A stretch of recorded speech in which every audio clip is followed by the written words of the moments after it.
আনায়াকে গাড়িতে নিয়ে বসলে কত রোমান্টিক কথাই সে বলে, কিন্তু ড্রাইভার সেসব শুনলেও লজ্জার ব্যাপার স্যাপার আছে।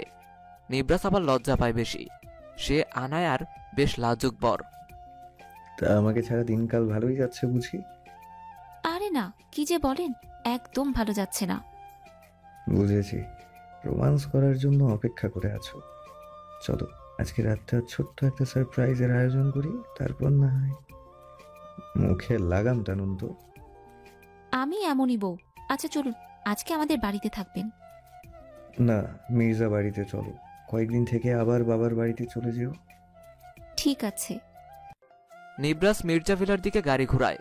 অনেকদিন পরেই আনায়া মির্জা বাড়িতে আসছে মরিয়ম নওয়াজের সাথে। কুশলাদি করে রুমে চলে আসে। লম্বা শাওয়ার নিয়ে নিবরাস সহ লাঞ্চ করে নেয়। আনায়া লম্বা ঘুম দেয়। নিবরাস ল্যাপটপের সামনে বসে কিছু কাজ করছে। তাহিয়া বিকেলে ঘুম থেকে উঠে রেডি হয়ে নেয়। সে একটু বাজারে যাবে দরকারে। এই সন্ধ্যা বেলাটা তার কাছে সেভ মনে হয়। কেউ আসবে না তেমন, তারও ধরা খাওয়ার চান্স নেই। তবে মাস্ক মুখ থেকে সরায় না তাহিয়া। আজকে আর মাস্ক পরতে মন চাইল না তার। খোলামেলা মুখেই বাজারে আসে। একটা শপিং মলে ঢুকে নিজের যাবতীয় জিনিসপত্র নিচ্ছে সে। কেনাকাটা শেষ হতেই আইসক্রিমের দোকানে ঢুকতে দেখে জায়ান মেয়ে নিয়ে বসে আছে। তাহিয়া ঘুরে বেরিয়ে আসে সেখান থেকে। তড়িঘড়ি মাস্ক পরে নেয়। নিবরাসের কানে এই খবর গেলে তাকে রাজশাহী ছাড়া করবে। নিবরাসের নির্দেশ না পাওয়া অবধি না পরিবারের কাছে যেতে পারবে, না কাউকে কিছু বলতে পারবে। শপিং মল থেকে তড়িঘড়ি করে বের হয়ে দরজার সামনে আসতেই আবারও কারোর সাথে ধাক্কা লাগে তার। ভাগ্যিস মাস্ক পরা। সামনে থাকা ব্যক্তি সিতারা আহমেদ। তাহিয়া নিজের ব্যাগ নিয়ে বেরিয়ে আসে কোনো রকম। সিতারা আহমেদ এসেছে জায়ানের খোঁজে। জানে এখন এখানেই তাকে পাওয়া যাবে। সিতারা আহমেদ আইসক্রিমের দোকানে ঢুকতে জায়ান মেয়েটাকে বিদায় দিয়ে দেয়। সিতারা আহমেদ সামনের চেয়ারে বসতে বসতে বলে, এইসব মেয়েবাজি আড্ডা অফ দিয়ে নিজের কাছে মনোযোগ দাও জায়ান। তোমার মেয়েকে দিবা কাকিমা? বামুন হয়ে চাঁদ ধরার স্বপ্ন বাদ দাও জায়ান। তোমার মেয়ে কি এমন যে জায়ান তাকে রিজার্ভ করে না? সেটা সময় মতন বুঝবে। একদিন খেয়ে দিলে বুঝবা শাশুমা। অবশ্য আমার নেক্সট টার্গেট তোমার মেয়ে নাজিয়া। ওর এক্সাম শেষ হোক, পরের দিন ওকে নিয়ে আমি হাওয়া। অনেক দিনের স্বপ্ন তাকে ছুঁয়ে দেখা। মনে মনে কথাগুলো বলে জায়ান। সিতারা আহমেদ নিজের পছন্দের আইসক্রিম অর্ডার দেয়। জায়ান ফোনে ব্যস্ত। এরই মাঝে কেটে যায় 3 মাস। নাজিয়ার এক্সাম শেষ। সে খানবাড়িতে থাকে। ভাবছে দেশের বাইরে চলে যাবে পড়াশোনার জন্যই। সেখান থেকে গ্রাজুয়েশন কমপ্লিট করে একবারে 6-7 বছর পর দেশে ফিরবে। আর না পরিবারের কিছুতে ইন্টারফেয়ার করবে সে। নিবরাস এখন কিছুই পরিষ্কার বলছে না তাকে। শুধু বলছে, এটা করো, এখানে লোক আছে, ওটা করে নাও, এই প্রমাণ আমায় দাও। বিকালটা ব্যালকনিতে কফির মগ নিয়েই কাটে নাজিয়ার। মাগরিবের আজানের একটু পর জায়ান আসে তার রুমে। নাজিয়া তাকে দেখেও না দেখার ভান করে।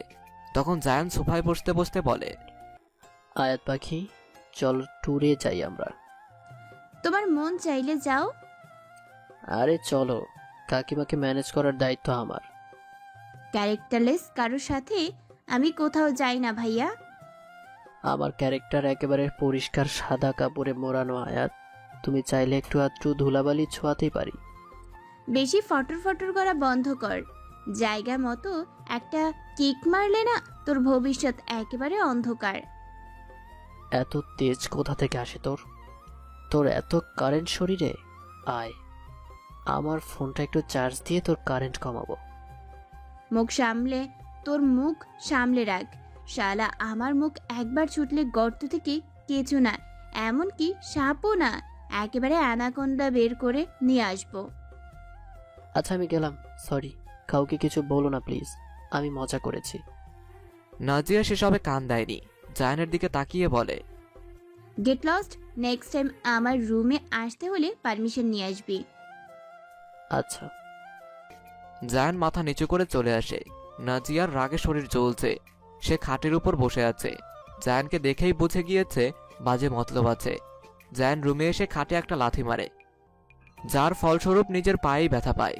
খাটের কিছুই হয় না, তাতেও বেশ রেগে যায় জায়ান। নাজিয়ার কথাগুলো তার মস্তিষ্কের প্রতিটা নিউরনে নিউরনে গেঁথে গেছে। এই মেয়ে এতটা স্ট্রং কেন?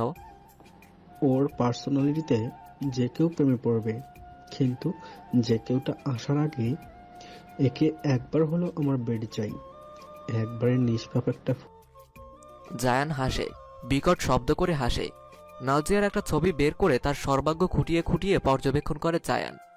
তাতে যেন তার লোভ সামলাতে পারছে না। তারিশা এসেছে বাড়িতে অনেকদিন পর। সবার সাথেই মোটামুটি কথা হয়েছে, কিন্তু নিবরাসের আশেপাশেও সে ঘেঁষছে না। নিবরাসকে দেখলে সে নিজে দূরত্বে বজায় রাখছে। ব্যাপারটা আনায়ার চোখে আসে, কিন্তু ঠাহর করতে পারে না সে। তারিশার মতো ছ্যাঁচড়া এতটা ভালো হলো কি করে? আনায়া নিবরাসের কফির মগ নিয়ে তার পার্সোনাল রুমের দিকে যায়। তার পেছন দিয়ে তারিশা আসে। আনায়াকে দেখে বলে, কোথায় যাচ্ছ আনায়া? কফি দিতে হবু বরকে। ও যাও। মনে হচ্ছে কিছু নিয়ে চিন্তিত তুমি। হ্যাঁ হ্যাঁ, নিবরাস ভাই কি করেছে নিবরাস? 12 লাখ টাকা চেয়েছে। কেন? গায়ে না, কিছু না। প্লিজ তুমি তোমার রাস্তায় যাও। আনায়া মুচকি হেসে চলে আসে। তারিশা নিজের আঙ্গুল নিজে খুঁড়ছে। নিবরাসের সামনে পড়া মানে টাকা দাও, না হয় বলবে কিডনি একটা বিক্রি করে দাও। তারিশার মনে হচ্ছে শামীম সর্দারের কথায় সেদিন সায় না দিলেই হতো। এদিকে নিবরাস সব জানে। তাকে বাইরে ছুলে ফেলে দিলে তার যাওয়ার মতো জায়গা নেই। বাবা মায়ের দায়িত্ব মামামামি পালন করে এসেছে। তার উচিত হয়নি তাদের নুন খেয়ে তাদের পিঠে ছুরি ঢুকানো। আনায়া নিবরাসকে কফির মগ দিয়ে সামনের সোফায় বসে পড়ে। নিবরাস আনায়ার দিকে এক নজর তাকিয়ে বলে, মহারানী আজকাল একটু বেশি খুশি। হ্যাঁ, তারিশাকে কি এমন বলেছেন যে ভয়ে আপনার থেকে দূরত্ব বজায় রাখে? আরে ওর জন্যই তো শামীম সর্দার আমার 12 লাখ টাকার জান প্রাণ উড়িয়ে দিল। এখন বলেছি 12 লাখ টাকাও দিতে, আর টাকা না দিতে পারলে কিডনি একটা বের করে দিতে। আপনিও না? কিডনি বিক্রি করার কথা কেউ বলে? আরে ওকে ভয় দেখাই। ওকে দেখলেই বলবো আমার 12 লাখ টাকা দিবি নাকি তোর সত্যি সবার সামনে বলে দিব। নিবরাসের কথায় আনায়ার হাসি যেন থামছে না। আজকাল তারিশার চিন্তিত মুখটা দেখতে জোশ লাগছে। আগে তো সারাক্ষণ নিবরাসের পিছনে পড়ে থাকতো, এখন নিবরাসকে দেখলেই পালিয়ে বেড়ায়। আনায়া উঠে কিচেনে যায়। কাজের বুয়ারা রাতের রান্না করছে। রান্না প্রায় শেষ পর্যায়ে। আনায়া হাতে হাতে কিছু কাজ করে দেয়। রাতের ডিনার শেষে রুমে চলে আসে আনায়া, নিবরাস। তারিশা টেবিলে বসেও একটা টু শব্দ করেনি, না নিবরাসের দিকে একবারের জন্যও তাকিয়েছে। আনায়া ভাবছে এই মেডিসিন কয়েক মাস আগে প্রয়োগ করলেই হতো। নিবরাসও আফসোসের স্বরে বলে, হ্যাঁ হ্যাঁ, ওর জন্যই তো ঝগড়া হতো আমাদের। তুমিও দূরে দূরে থাকতে। এতদিন এটা প্রয়োগ করলে আমি 4-5 বাচ্চার বাবা হয়ে যেতাম। হ্যাঁ, বাচ্চা তো প্লে স্টোর থেকে ডাউনলোড করা যায়, যে বছর না যেতেই 5টার বাবা হতেন। এইভাবে বলো কেন? তুমি চাইলে বছরে 5টা না 8টার বাবাও আমায় বানাতে পারো। আপনার যত সব আজাইরা কথা। আচ্ছা আসো, তোমায় আদর করি। অনেক আদর হয়েছে জামাই, এবার প্লিজ ঘুমাই। কি বউ তুমি? আনায়া মুখ বাঁকায়। নিবরাস নিঃশব্দে নিজের অধর আনায়ার কপালে ঠেকায়। রোজকার মতো নিবরাসের বুকে গুটিসুটি মেরে শুয়ে পড়ে আনায়া। পরের দিন সকালে খান বাড়ির সবাই মিলে টিভিতে খবর দেখছে আর চা পান করছে। জায়ানও তাদের সাথে বসা। এর মাঝে টিভির চ্যানেলে নিউজ আসে, রাজশাহী জেলার মোহনপুর উপজেলার বিশিষ্ট বিজনেসম্যান তাশরিফ খান এবং তিয়াস খান তাদের পরিবারের একমাত্র ছেলে জায়ান খান, যে তাদের গৃহকর্মীকে ধর্ষণ করে দিনের পর দিন। ব্যাপারটা খান পরিবারের কেউই জানত না। জায়ান নিজে গৃহকর্মী বর্ণাকে হুমকি দিত, কাউকে কিছু বললে তাকে মেরে ফেলা হবে। সাথে সাথে খানদের দুটো ইন্ডাস্ট্রির একটা ইন্ডাস্ট্রি বছরের আয় ব্যয় শতকরা হিসেব অনুযায়ী পরিমাণের চেয়ে কয়েক গুণ বেশি। এর পেছনেও পুলিশ সন্দেহ পোষণ করেছে। এছাড়া বর্ণার সাথে করা অনিয়ম অবিচারের সমস্ত প্রমাণ পুলিশের কাছে আছে। নিউজ দেখে জায়ানের চায়ের কাপ আপনা আপনি হাত থেকে পড়ে যায়। সিতার আহমেদ চুমুক দিতে গিয়েও দেননি। বাকিরাও শকড, বিশেষ করে তিয়াস খান, তাশরিফ খান। তারা চা রেখে জায়ানের দিকে রাগী দৃষ্টিতে তাকিয়ে আছে। এরই মাঝে একজন পুলিশ ইন্সপেক্টর আসে ভিতরে। তাকে দেখে জায়ানের গলা শুকিয়ে আসে। তার মনে হচ্ছে আর বাঁচা হবে না এই দফায়। মুহূর্তেই সারা শরীর ঘামতে শুরু করে জায়ানের। তখন আবার নাজিয়া নিচে আসছিল। জায়ান নাজিয়ার দিকে এক নজর তাকায়। তখন ইন্সপেক্টর বলেন, সিতারা আহমেদ বলেন, টাকা চাই তো আপনাদের? কত টাকা চাই সেটা বলুন, এসব কিছু ধামাচাপা দিয়ে দিন। আশেপাশে খেয়াল না করে কথাটা বলে সিতারা আহমেদ। তিয়াস খান এবং তাশরিফ খান তাকিয়ে আছে তার দিকে। সেসবে ভ্রুক্ষেপহীন সিতারা আহমেদ। তখন নাজিয়া এসে বলে, কি হয়েছে? কি আর হবে, আমার গুণধর ছেলে যা করার করে নিয়েছে, এখন খান পরিবারের সম্মান ধুলোয় মিশাবে। তাশরিফ খান কথাটা বলেন। তখন তিয়াস খান বলেন, সব ক্লিয়ার জানতে চাই। ইন্সপেক্টর, আপনি যা করতে এসেছেন তাই করুন, প্রয়োজনে সিতারা আহমেদকেও গ্রেপ্তার করুন। তিয়াস খানের কথায় রাগের দৃষ্টি নিক্ষেপ করে সিতারা আহমেদ। আর বাক্য ব্যয় না করে কয়েকজন পুলিশ অফিসার আসে। জায়ানকে গ্রেপ্তার করে নিয়ে যাওয়া হয়। সিতারা আহমেদ সোফায় বসে পড়েন। তিয়াস খান চেঁচিয়ে বলেন, তোর মতো বেয়াদব লোভীকে বিয়ে না করলেই আমার ভালো হতো। তিয়াস খানের কথার জবাবে সিতারা আহমেদ বলেন, যেটা জানো না সেটা নিয়ে কথা বাড়িও না তিয়াস। আচ্ছা, দুনিয়ার সব তুমি একাই বোঝো। এইসব না করে সব ধামাচাপা দেওয়ার ব্যবস্থা করো, না হলে কোম্পানি লাটে উঠবে। এই যে এত টাকা পয়সা কিছু থাকবে না তখন। তাশরিফ খান বলেন, আমাদের বিজনেস ঠিকই আছে, তুমি আর জায়ান মিলে কি কারসাজি করেছো সব মিডিয়ার লোক পুলিশ সামনে আনবে। খুব তো লালবাতির গাড়ি সিকিউরিটি নিয়ে চলাফেরা করো, টাকা পয়সা উড়াও। এবার সবাই জানুক সব টাকা পয়সা কোথা থেকে আসে। যা হওয়ার তুমি আর জায়ান বুঝে নিবা। আমায় আর তিয়াসকে এসবে টানবে না। জেলে পচে মরো না হয় গর্তে, আমাদের ডাকবে না। কথাটা বলে তাশরিফ খান বেরিয়ে পড়েন। তিয়াস খান সিতারা আহমেদের চোখের সামনে আঙ্গুল দেখিয়ে বলেন, তোর সব কৃতকর্ম এবার ফাঁস হবে, সব জেনেছি আমি। দেখ, আমি বলার আগে কেউ মিডিয়া পুলিশকে সব বলে দিয়েছে। তিয়াস খান নিজেও বেরিয়ে পড়েন। সিতারা আহমেদ সোফায় বসে রাগে ফুঁসছে। সুহাসিনী সেসবে কান দেয়নি। সে তার কাজে চলে যায়। বাড়ি জুড়ে শুধু সিতারা আহমেদ আর নাজিয়া। নাজিয়া চায়ের কাপ নিয়ে সিতারা আহমেদের সামনের সোফায় বসতে বসতে বলে, সত্য কখনো গোপন থাকে না। কাটা গায়ে লবণের ছিটা দিতে শিখে গেছো দেখছি। সময়ের সাথে সব শিখতে হয়। তুমি আমার মেয়ে? আর তোমায় মা বলতেও আমার ঘৃণা হয়। নাজিয়া, চিৎকার করে বলে সিতারা আহমেদ। নাজিয়াও চেঁচিয়ে বলে, লজ্জা আত্মসম্মান থাকলে আর আমার সাথে চেঁচাতে না। পারলে নিজের দোষ ঢেকে দেখাও। অবশ্য পারবে কিভাবে? তোমার যা পাপ আর দোষ, কোনটা রেখে কোনটা আড়াল করবে? এসবের পিছনে তুই ছিলি তাই না? আমারই ভুল ছিল তোকে এত সাদা সাথে ভেবে ছেড়ে দেওয়াটা। তা কি করতে হয় আমায়? বাংলাদেশ থেকে দূরে পাঠিয়ে দিতাম। তাতে কি সত্য কখনো গোপন থাকে? অবশ্যই থাকে, আমারটা ছিল। হাস্যকর। তোর কি মনে হয় আমি কাঁচা প্লেয়ার? তাহিয়াকে আমি মেরেছি, সেটা একটা কাক পক্ষী এমনকি আইহিয়াও জানে না, আর না নিব্রাস জানে। লজ্জা করে না? রুমে যাও। জানতে চাইনি আমি। আমার ভিসা পাসপোর্ট রেডি করে দাও, আমি বিডি থেকে চলে যাব। তোমার শাস্তি, মৃত্যু যন্ত্রণা দেখার ইচ্ছে আমার নেই। কথাটা বলে নাজিয়া উঠে চলে আসে। সিতারা আহমেদ বসে বসে নতুন পরিকল্পনা করছেন। জায়ানকে ছাড়িয়ে আনতে পারলেই হলো। আর এসব থামাচাপা দেয়া তেমন ব্যাপার না। থানায় টাকা দিয়ে মুখ অফ আর মিডিয়া, সেখানেও কয়েকটা থ্রেট আর বাকিগুলোকে টাকা। কিন্তু নিবরাস করবে ঝামেলা। এই নিব্রাসটাকেই মেরে দিই, তাহলেই তো সব সমস্যার সমাধান।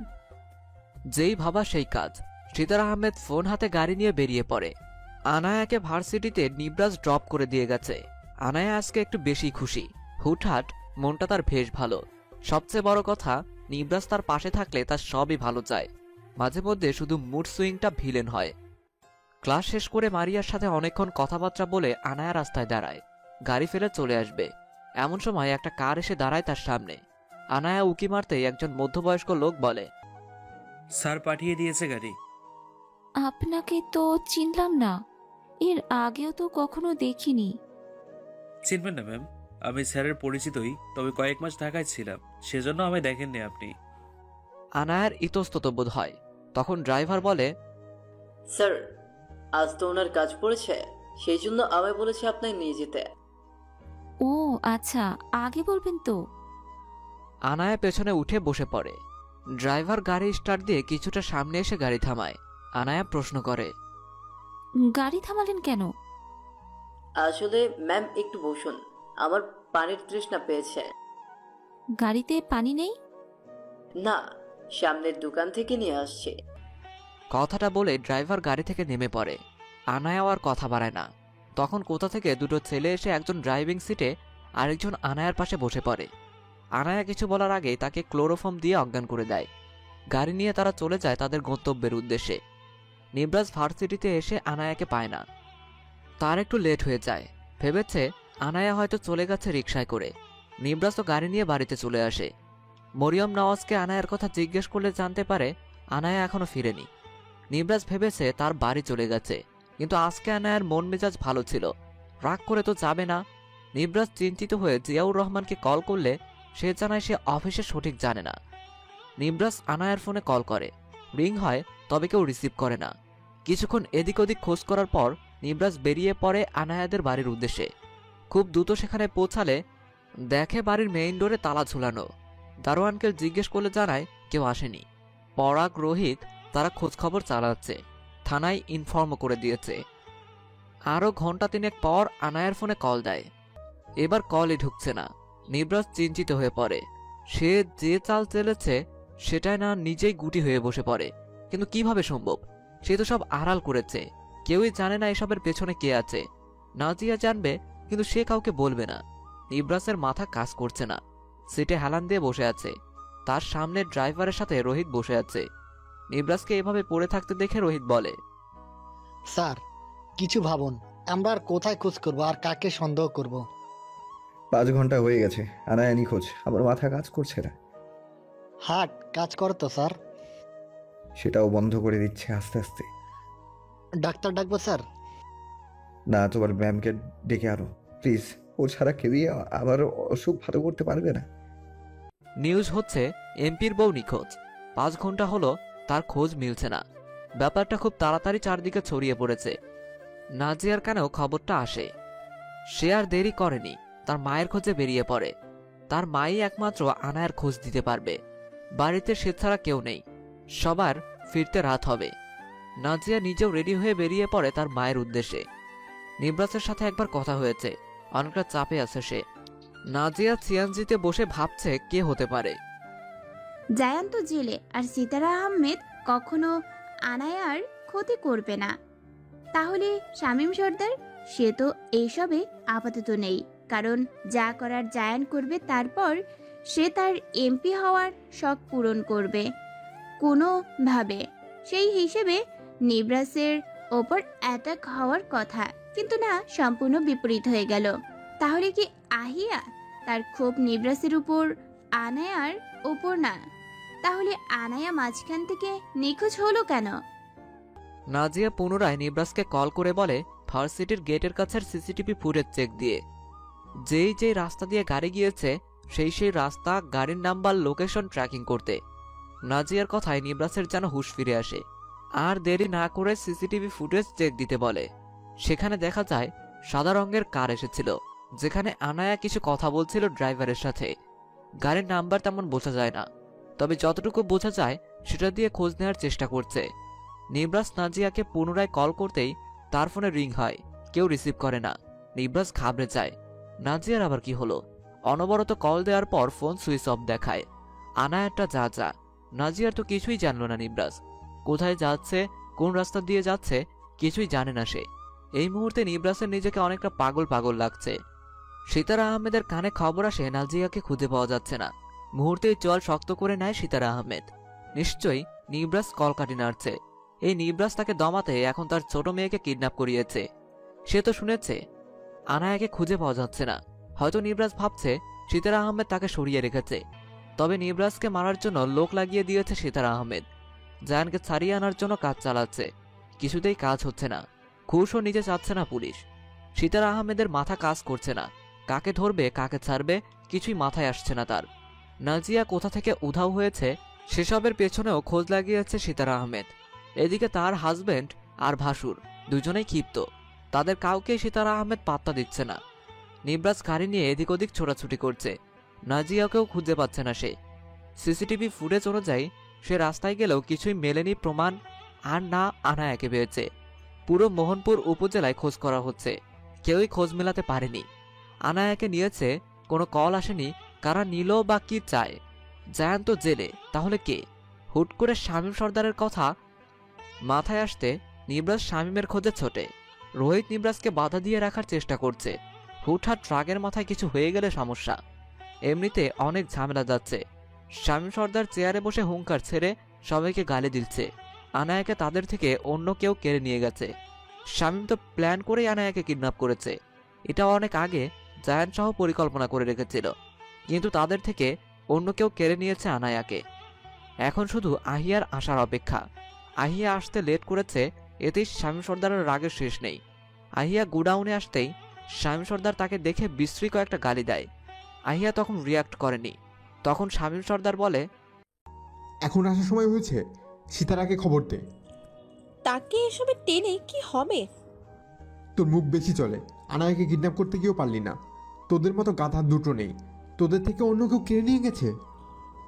আমাদের পরিকল্পনা অন্য কেউ জেনে গেছে, কিন্তু কিভাবে? দেখ তোদের লোকদেরকে বলছে কিনা। কিন্তু অয়নাকে নিয়ে গেলে কে? এই গদ্দপগুলোকে কিছু বলতে পারছি না। অবশ্য বলবো কিভাবে? সবগুলোই হসপিটালে ভর্তি। নাজিয়া নাকি কিডন্যাপ হয়েছে। তো তাকে আবার এসবে আনলি কেন? আমি না, জায়ান। তো সে তো জেলে বসে আছে। আরে সে তো বুঝলাম, 2-1 ভেতরে ওকে ছাড়িয়ে নিয়ে আসবো। তারপর নাজিয়াকে যা করার করব। নাজিয়া কোথায় জানো? ওদের ফ্যাক্টরিতে। ও। আহিয়া উঠে দাঁড়ায়। তার আর কাজ নেই এখানে। শামীম সর্দারকে বলে সে বেরিয়ে এসেছে। গাড়ি নিয়ে নিজের বাড়ির উদ্দেশ্যে রওনা হয়। মাঝপথে এসে গাড়ি থামায় আহিয়া। নিবরাজ রাস্তার সাইডে দাঁড়িয়ে আছে, তার সাথে তার গার্ডের শেষ নেই। বিরক্ত বোধ করে আহিয়া। গাড়ি থামিয়ে নিবরাজের কাছে যায় সে। আহিয়াকে দেখে নিবরাজ বিরক্ত বোধ করে। বিশেষত তাহিয়া আহিয়া তারা বোন। আহিয়াকে দেখলে তাহিয়ার কথা মাথায় আসবেই। তাদের চেহারায় অনেক মিল। তাহিয়া মানে আরেকটা বিরক্তির কারণ। এমপি মনে হয় বউয়ের শোকে শেষ। সেসব তোকে জানতে হবে না। বোনের শোকে নিশ্চয়ই এখন ড্রিঙ্ক করাও ছাড়লি না। না, আমি কোনো ড্রিঙ্কস করি না। গুড। তা আমাকে খুন করবি না?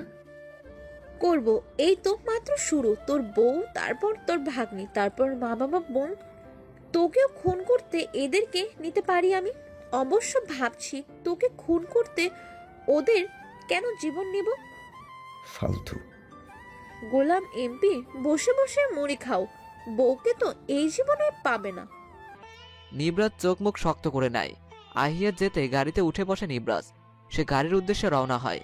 আনায়াকে কি করে খুঁজে বের করবে বুঝতে পারছে না। তারিশা নিবরাজকে দেখে বাঁকা হাসে। 2 দিন আগেও এই ব্যক্তি তাকে থ্রেট দিয়েছে টাকার জন্য। এবার বউয়ের শোকে মরুক, তাতে তারিশার কি? না না, ও না মরে ওর বউকে মরুক, তাহলে আমার রাস্তা ক্লিয়ার। কে জানে আবার কোন আনায়া এসে ওর জায়গা দখল করে নেয়, কে জানে। তারিশা নিজের রুমে চলে যায়। নিবরাজ ফ্রেশ হয়ে খাটের উপর বসে পড়ে। আহিয়া নিশ্চয়ই খোঁজ দিতে পারবে আনায়ার, কিন্তু তার জন্য তো কিছু করতে হবে। আহিয়া সোজা কথার মানুষ না। নিবরাজ ভাবছে তাহিয়াই এখন একমাত্র ভরসা। যেই ভাবা সেই কাজ। নিবরাজ আহিয়াকে কল দিতেই তড়িঘড়ি রিসিভ হয়। নিবরাজ তখন বলে, আমি জানি তুমি সব জানো আনায়ার ব্যাপারে। ওর খোঁজ একমাত্র তুমিই দিতে পারবে। তবে তোমাকে আমি একটা হেল্প করতে পারি, বা তোমার আপন কাউকে আমি ফিরিয়ে দিতে পারি। কাকে? তোমার বোনকে। মৃত মানুষকে কখনো জীবিত হয়? মনে হয় বউয়ের শোকে মাথা পুরোটাই গেছে আপনার। তাহিয়া বেঁচে আছে। তো তাকে চাই না তোমার? হ্যাঁ চাই। তাহলে আনায়াকে ফিরিয়ে দাও, ওর খোঁজ দাও। আমি কিছু জানি না ওর সম্পর্কে। তাহলে তোমার বোনকে উপরে পাঠিয়ে দেই। দিন, দেখি কত সাহস আপনার। এমন ভাবে ফাঁসাবো না এমপিগিরি ছুটে যাবে। নিবরাজ রেগে কল কেটে দেয়। আজকে তার মনে হচ্ছে সবাই তাকে নিয়ে খেলা করছে। যেই নিবরাজ মানুষকে তার কথাই ঘুরাতো, নাচাতো, সেই নিবরাজকে কেউ পাত্তা দিচ্ছে না। এখন সব রাগ যাচ্ছে আনায়ের উপর। কি দরকার ছিল পণ্ডিতি করে গাড়িতে ওঠার? সে তো বলেছে সে নিজে এসে নিয়ে যাবে। আনায়া বেশি চালাক। আবার নাজিয়ার কথা মনে হতেই আরো বেশি বিরক্ত হয় নিবরাজ। তার মনে হচ্ছে এরা 2 বোনে 1 বোনেও কাজের না। না আছে বুদ্ধি, না আছে ভয়। সবকিছু কি বলে দিতে হবে? নাজিয়াটা এত বোকা হয়েছে কবে থেকে কে জানে। এমনিতে আনায়া বোকা, নাজিয়াও আনায়ার ছোঁয়ায় বোকা হয়ে গেছে। নিবরাজ, মাথাটা একবারে গেছে তোর। অবশ্য যাবেই তো, কত ঘন্টা হয়ে গেল বউকে দেখি না, একটা চুমো পাই না। ধুর। নিবরাজ কফি খেয়ে মাথা ঠান্ডা করে ভাবতে থাকে। অপরিচিত একজন লোকের গাড়ির পেছনের সিটে পড়ে আছে নাজিয়ার নিথর দেহটা। ভদ্রলোক গাড়ি নিয়ে তার বাড়িতে প্রবেশ করে। ভেতরে এসে কয়েকজন মেয়ে সার্ভেন্ট ডেকে নাজিয়াকে ভেতরে নেয়ার ব্যবস্থা করে। নিজে ফ্রেশ হয়ে নাজিয়াকে রাখা রুমটায় প্রবেশ করে ডক্টর শিতাব জুম্মান চৌধুরী। নাজিয়ার কপালে রক্ত শুকিয়ে আছে, হাতের তালু পুরোটা কেটে গেছে, যেখানে সাদা কাপড় মোড়ানো। Jumman Chowdhury first aid box এনে প্রাথমিক চিকিৎসা করে হাত কপাল ব্যান্ডেজ করে দেয়। সে জানে না মেয়েটা কোথা থেকে দৌড়ে এসেছে, কিভাবেই বা তার সামনে এসে পড়ল। শুধু বলেছিল হেল্প করতে, গাড়িতে একটু স্থান দিতে। জুম্মানও না করেনি। তবে বাড়ি ফিরতে ফিরতে অজ্ঞান হয়ে গেছে নাজিয়া। এখন তার জ্ঞান ফেরার অপেক্ষায় আছে জুম্মান। তারপর তার মুখ থেকে সব শুনবে ক্লিয়ারভাবে। নাজিয়ার মুখের দিকে তাকাতেই খেয়াল হয় কোথাও দেখেছিল তাকে। এই মুহূর্তে স্মরণ হচ্ছে না তার। সিতার আহমেদ সোফায় বসে আছে। তখন তার ফোনে আননোন নাম্বার থেকে কল আসে। বিরক্ত নিয়ে রিসিভ করে সিতার আহমেদ। উপাস থেকে তাহিয়া তখন বলে, ফুফু আম্মু আছো? আহিয়া? একদম না, তারই বোন তাহিয়া বলছি আমি। তাহিয়া আসবে কোথা থেকে? ও তো মারা গেছে বছর আগে। মজা করো না আহিয়া। মজা করে আমার কি লাভ বলো? আমি তাহিয়া বলছি। তা তোমার মেয়েদের খোঁজে তোমার কি অবস্থা বলো? তুমি তাহলে সব করছো? আহিয়া, তোমাকে আমি ছাড়বো না। একদম তাহিয়ার মতন অবস্থা করব। ফুপাম্মু, সত্যিটা মানতে তোমার অনেক কষ্ট হয়েছে। তুমি মনে করেছো আমাকে মেরে ফেলেছো। আসলে না, আমি সেদিন মারা যাইনি, বেঁচে আছি। আর সব কলকাঠি আমি নাড়ছি। ভেবেছো তোমরা আমাকে ব্যবহার করে সবাই ভালো থাকবে? না, আমি থাকতে দেব না। তাই আমি তোমার মেয়ে আয়নাকে কিডন্যাপ করেছি। কিন্তু তোমার আরেক মেয়ে নাজিয়া নিজেকে খুব চালাক ভাবে আমার পিছু নেয়, তাই তাকেও শেষ করতে গিয়ে শেষ করতে পারিনি। তাহিয়ার হাত থেকে কোনো রকমে বেঁচে যায় নাজিয়া। নাজিয়া একটু সুস্থ হওয়ার পর নিবরাসের কাছে কল দিয়ে সব জানিয়ে দেয়। নিবরাস আর দেরি না করে আনায়াকে আনার জন্য যায়। নিবরাস তার লোক দিয়ে তাহিয়াকে খুঁজে বের করে তাহিয়াকে রাগী গলায় বলে, তাহিয়া, আনায়া কোথায় আর কেন করলে এসব? ভেবেছো কি তুমি আমাকে তুমি যেমনটা বলবে তেমনটা করব? না, কারণ আমি তোমাকে আগেও ভালোবেসেছি আর এখনো ভালোবাসি। তাই আমার পথের কাঁটাকে সরিয়ে দেওয়ার জন্য আনায়াসকে শেষ করে দেব। চুপ করো তাহিয়া, আমি থাকতে আনায়াকে কেউ মারতে পারবে না। তোমার খেলা শেষ। নিবরাস কথাটা বলে তাহিয়ার পায়ে গুলি করে। আনায়াকে তাহিয়ার কাছ থেকে ছাড়িয়ে নেয়। এদিকে জায়ানকে রিমান্ডে নিয়ে তার মুখ থেকে সিতারা আহমেদের সব কুকীর্তির কথা পুলিশ জানতে পেরে সিতারা আহমেদকে ও শামীম সর্দার এবং আহিয়াকে অ্যারেস্ট করে নেয়। নিবরাস আনায়াকে নিয়ে বাড়ি চলে আসে। তারপর তাদের জীবনে নতুন করে সুখ ফিরে আসে।